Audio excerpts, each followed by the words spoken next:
लाडकी बहीण योजनेचा मुख्य कार्यक्रम हा पुण्यामधल्या म्हाळुंगे बालेवाडी क्रीडा संकुलामध्ये आज दुपारी होणार आहे आणि या कार्यक्रमासाठी मुख्यमंत्री आणि दोन्ही उपमुख्यमंत्र्यांची एंट्री एखाद्या रॉकस्टार सारखी होणार आहे। मुख्य स्टेजकडे या तिघांना जाण्यासाठी वॉकवे तयार करण्यात आलेला आहे। लाभार्थी महिलांच्या मधोमध असलेल्या या वॉकवे वरून चालत हे तिघे जण स्टेज पर्यंत पोहोचणार आहेत।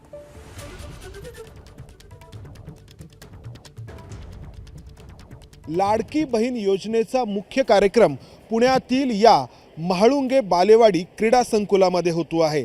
त्यासाठी जय्यत तयारी करण्यात आली आहे। ही तयारी अशी आहे की राज्याचे मुख्यमंत्री आणि राज्याचे दोन्ही उपमुख्यमंत्री या कार्यक्रमासाठी एखाद्या रॉकस्टार सारखी एंट्री घेणार आहेत आणि त्यासाठी हा वॉकवे इथे तयार करण्यात आला आहे।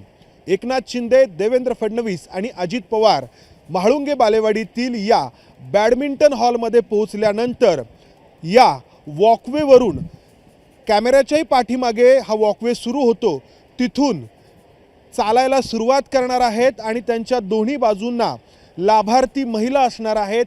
ज्या लाभार्थी महिला या तिघांना अभिवादन करणार आहेत, त्यांचं अभिवादन स्वीकारत, त्यांचा जय जयकार स्वीकारत हे तिन्ही नेते माझ्या पाठीमागे जे मुख्य स्टेज आहे त्या मुख्य स्टेजवरती पोहोचणार आहेत आणि त्यानंतर कार्यक्रमाला सुरुवात होणार आहे। ही सगळी व्यवस्था आणि ही लाडकी बहीण योजना महायुती सरकारसाठी खरंच गेम चेंजर ठरेल का?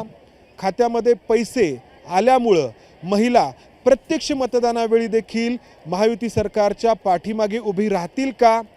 हे आपल्याला अर्थातच निवडणुकीच्या निकालानंतरच समजणार आहे। कॅमेरामन अमोल गवाळेसह मंदार गोंजारी, एबीपी माझा, पुणे। एबीपी माझा, उघडा डोळे बघा नीट।